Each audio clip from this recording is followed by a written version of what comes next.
you very much. I appreciate it. Be quick with this. Whereas the Ultimate Fighting Championship is a worldwide organization with millions of fans, and whereas the city of Bangor is grateful that the organizers of this event have chosen to bring it to our community for an event on August 16, 2014, whereas the economic benefits to the community from this event are great and many, and whereas UFC President Dana White has local roots, having lived in Levant, Maine, having graduated from Herman High School, and whereas Mr. White was a particularly strong advocate for bringing UFC to the Cross Insurance Center, and whereas Mr. White has already supported our region in many ways through charitable giving and commitment to both athletic and economic growth, therefore I, Benjamin A. Sprague, Mayor of the City of Bangor, on behalf of the members of the Bangor City Council, do hereby offer our thanks to the UFC organization and hereby proclaim Dana White to be an honorary citizen of Bangor for life. Thank you. Thank you. I appreciate it. Thank you. That's awesome.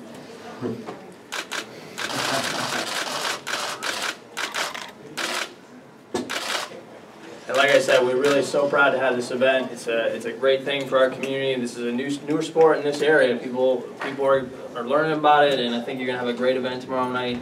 Hope you come back someday, but really for the economic impact and the social impact of making this the type of place where there's things happening, things going on, it's the type of place that people want to live. It's a great sport, great athletic event for us to be hosting here. Thank you very much. Thank you. I appreciate it very much. Thank you.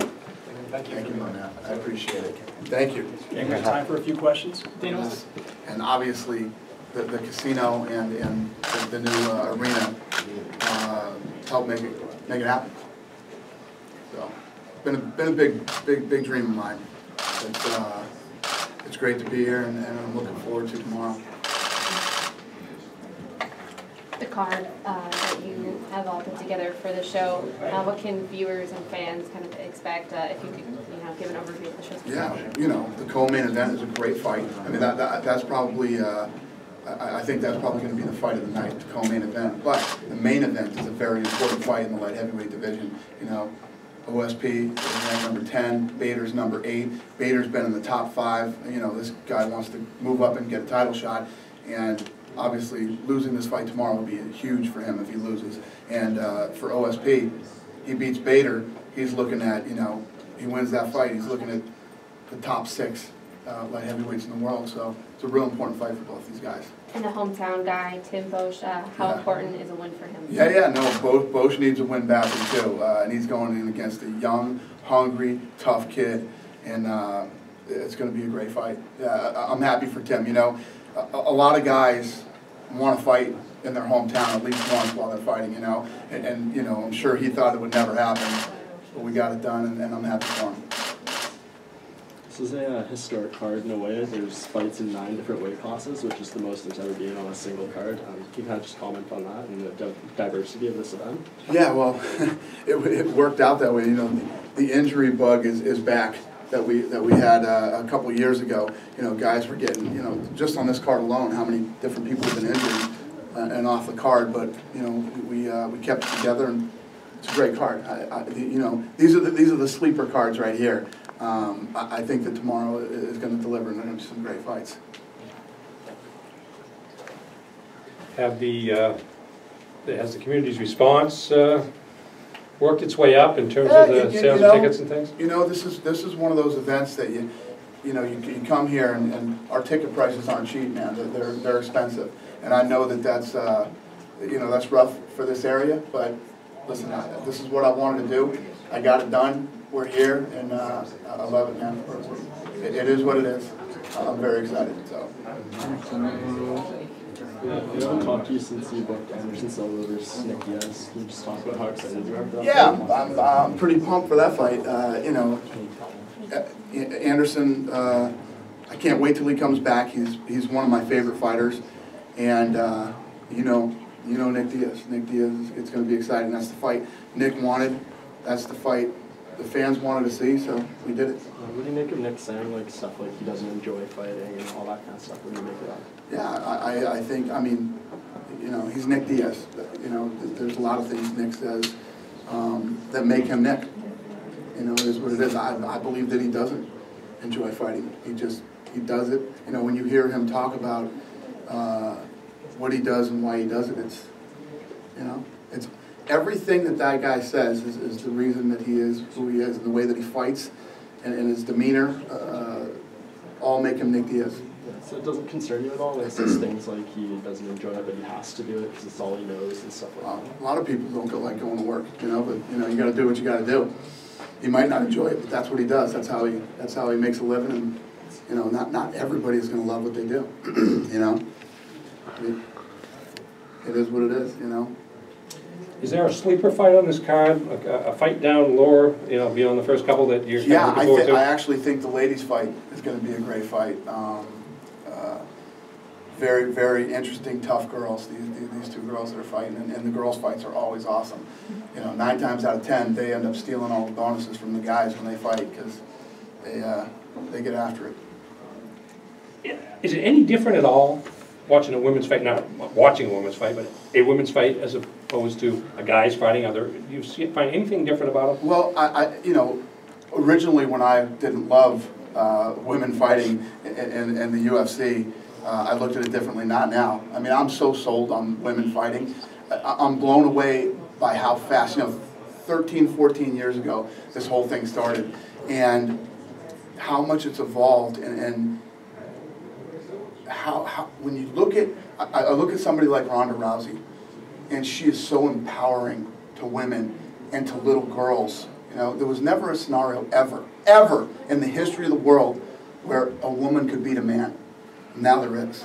You know, I was saying I was at dinner last night with the whole cast of The Ultimate Fighter 20, and I was telling them this table could get up and clean this casino out right now. Every man in here, and these girls weigh 115 pounds. This season of The Ultimate Fighter is unbelievable. I'm so happy that I made the choice. How about this? How about the Little League World Series is going on ESPN, and this kid, right? African-American kid, 13 years old, really good baseball player from the south side of Chicago. His favorite athlete is Ronda Rousey. When have you ever seen anything like that? You know, you think about it. I mean, even if he's a UFC fan, you got Anderson Silva, you got John Jones, and a million other people. You got LeBron James, and any baseball player that's playing baseball, his favorite athlete is Ronda Rousey.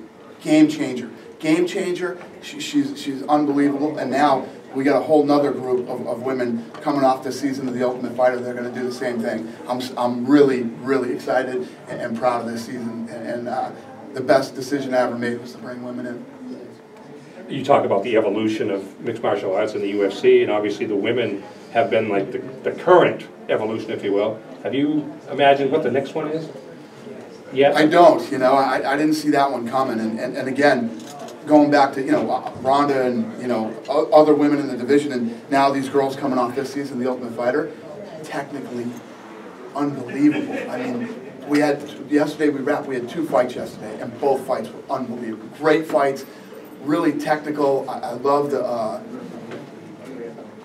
these girls are nasty. I mean, nasty. I just can't tell you how pumped I am about it. It's really fun. And 115 pounders. 115 pounders are just nasty. I mean, these girls are, there's a few of these girls on this season that remind me of Ronda, and that killer instinct. It's awesome. You mentioned Ronda. Going off that, what's the latest on Gina Carano? We don't have, like I said before, it's complicated, so we're still working on it. Last question right there, sir. You've been following the War Machine craziness that's been going on? I wouldn't say that I've been following it. I saw what you guys saw. It's crazy. What I can't believe is that they haven't caught him yet. They got all these bounty hunters looking for him. The police are looking for him, and nobody can find him. That's pretty crazy. Yeah, it's horrible, man. Horrible. And every time I got to look and see ex-UFC fighter, when the stories are written. He fought twice, 6 years ago. He's a current Bellator, Viacom fighter.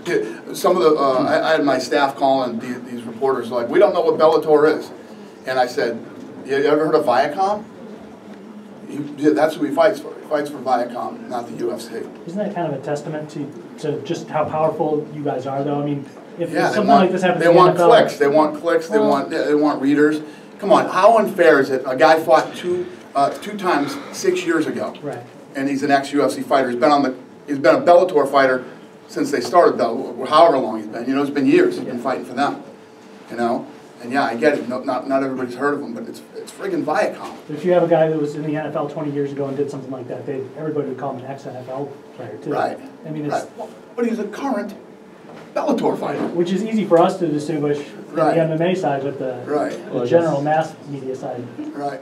And then I guess Josh Grispi as well, they're those similar headlines, right? Let me tell you what, you know, we all know War Machine. You know what I mean?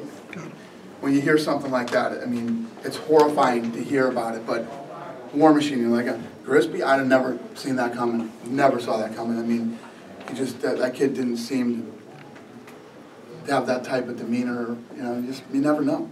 How crazy is it that he was going to fight Aldo for the inaugural featherweight belt, and then now he's at this point? It's just a crazy downward spiral, right? Yeah, it's sad, and it's horrifying, man. It's bad news. Terrible. All right, thanks everybody very much.